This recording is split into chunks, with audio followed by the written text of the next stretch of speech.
As this assignment is due next week. After copying all this, you may all go.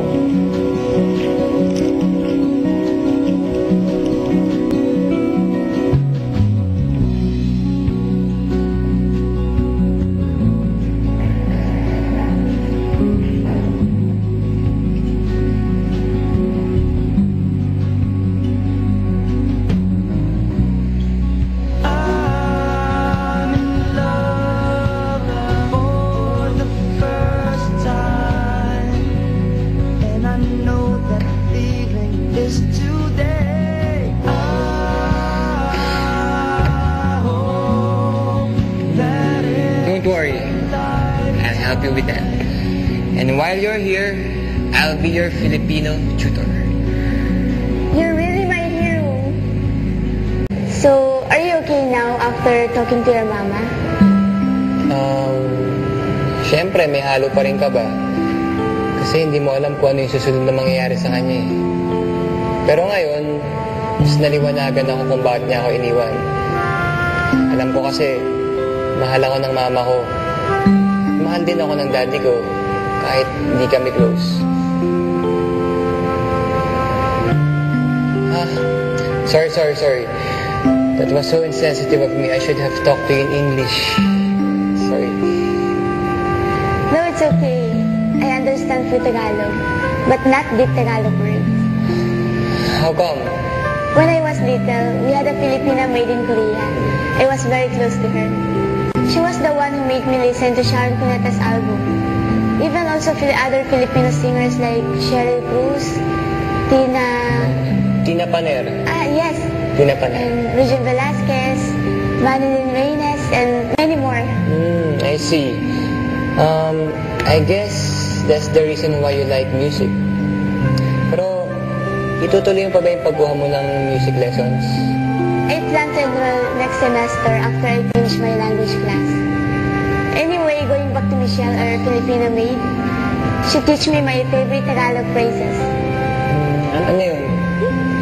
First one is utot mo, meaning thank you. I now know that it's salamat, but utot mo is more cute. That's why utot mo again, hero, for being kind to me. So, what's your second favorite Filipino phrase? Mahal kita.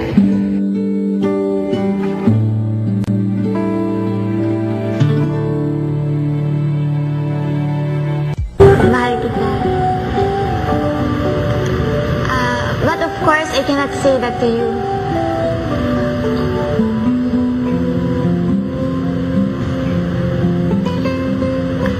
So, how should I answer my assignment? Let me see. Ang irog ko, ang babaeng minamahal ko, siya ang inspirasyon ko. Ikaw raw ay bata pa. Una akong nabighani sa boses niya.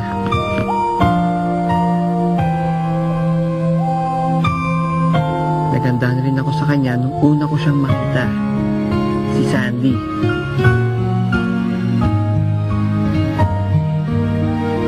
Kung makapaglaro nga naman ng tadhana, nung araw na hinahanap ko si Mama sa airport, yun din ang araw na dumating si Sandy dito mula sa Korea.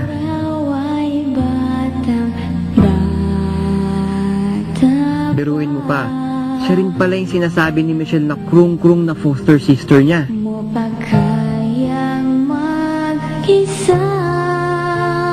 Unti-unti kong nalaman na kaya pala itinapon si Sandy dito sa Pinas dahil ipinaghiwalay sila ng boyfriend niya ng kanyang mga magulang.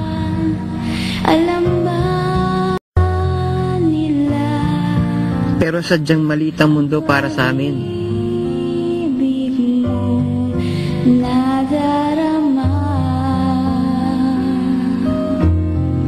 Kamukha ko pala yung boyfriend niya si Peter. Nung una kami magkakilala, yun na siguro ang pinakamasayang araw sa buhay ko. Mula nang iniwan ako ni Mama.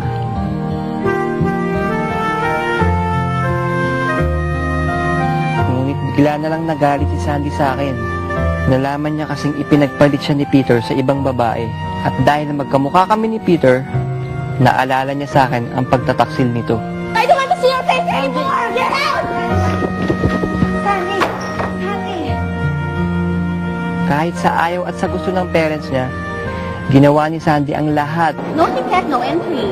para makabalik sa Korea at ipaglaban ang kanyang pag-ibig. At tinulungan ko siya dahil naiintindihan ko ang puso ng isang taong nangungulila. I hate this country! Everything's happening to me! I hate this country! Akin ang bag. Kapag buhay na pala ng taong mahal mong nakataya, kaya mong i-give up ang importanteng bagay ng ganun-ganun na lang, maisalba mo lamang siya.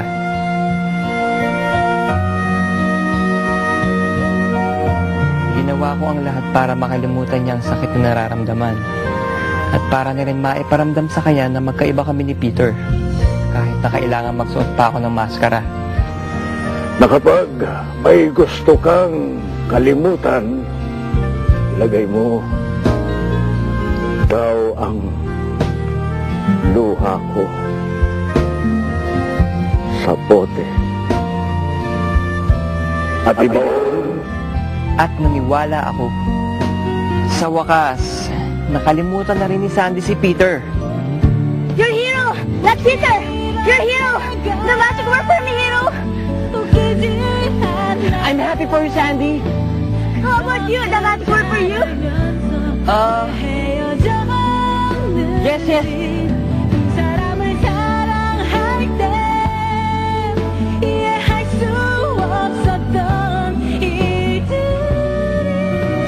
Ayoko magmadali dahil marami pa akong problemang dapat ayusin.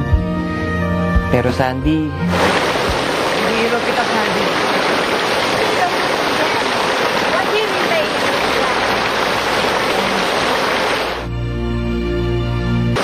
Hihirap kita, Sandy. What do you mean by What do you mean by you're wet. Come and share my umbrella. Here, towel. Thank you. Where's everyone? They already went home. It's raining so hard. I think we better go. Kukwento ko na lang sa'yo pag-uwi, okay?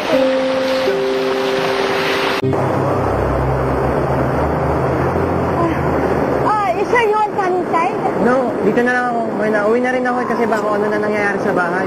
You take this umbrella. Hindi, okay lang. Basa na rin naman ako eh.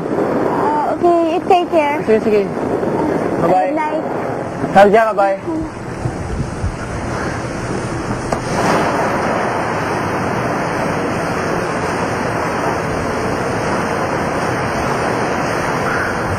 Kasi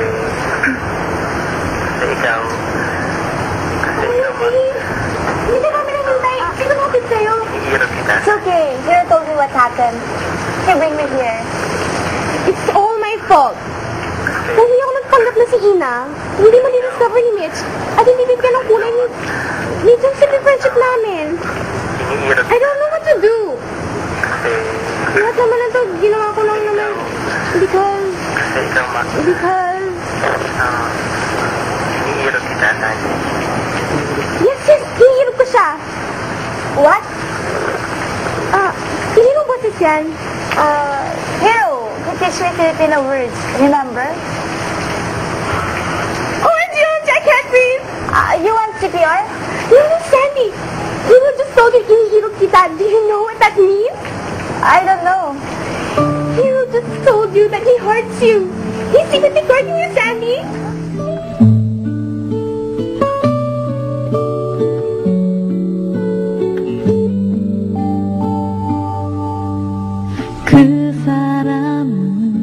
Hihirap kita, Sandy.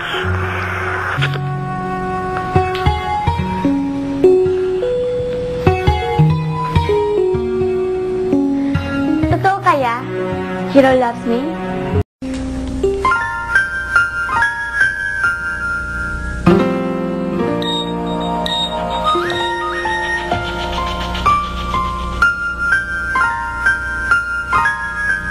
Don't worry too much. I will help you find RJ. Hope you're okay. Sweet dreams.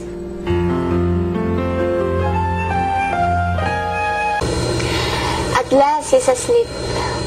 You're good with kids. I don't have playmates before. That's why I like to play with kids.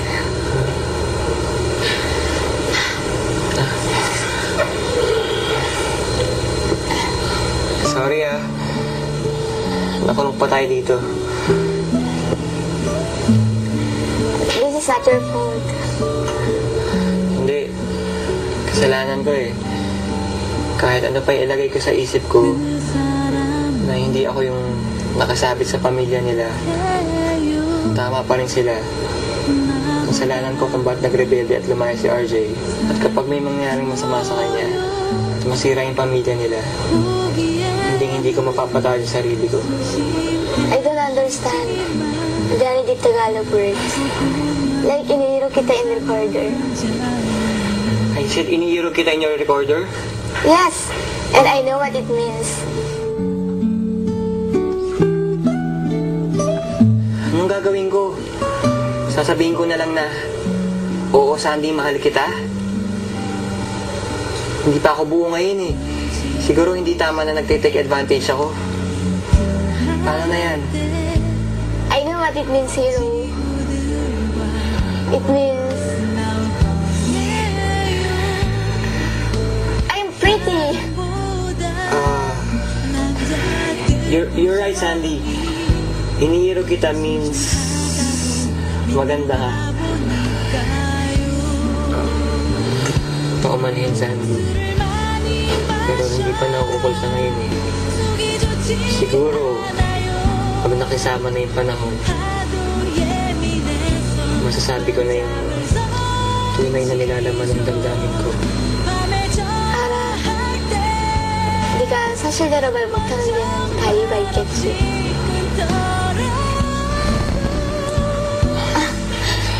Wake up, Errol, wake up. Errol?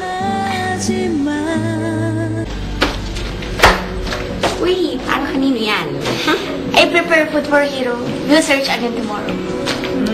How romantic, diba? You and Melissa are both krong-krong in love. Bakit? Ano ba nangyari kay Melissa? Ayun, makikipag-eyeball na raw siya kay Joseph as ina. Tinatawagan ko nga sa bahay para pigilan kaso ayaw magpastorbo. Gusto raw niya maging focused at prepared physically and mentally sa eyeball nila ni Joseph 2 days from now. Kung ano mang ibig sabihin nun. What? Bukas daw, pupunta siya ng derma. Tapos magpapaspa. Tapos mag-i-immerse sa panonood ng revelation scene sa teleserye. At kung anik-anik pa, krong-krong na talaga. Dapat nga maging thankful ka kay Melissa dahil gagawin lang naman ito para magkapati kayo ni Joseph. Ma, para naman di mo kilala si Joseph. Pag nag-aaway kami, after 3 days, nagkipagbatid na rin sa akin yun, no? At may 3 gimmick pa yan para magkausap kami ulit. What? First, kunyari, Hilbaro notes.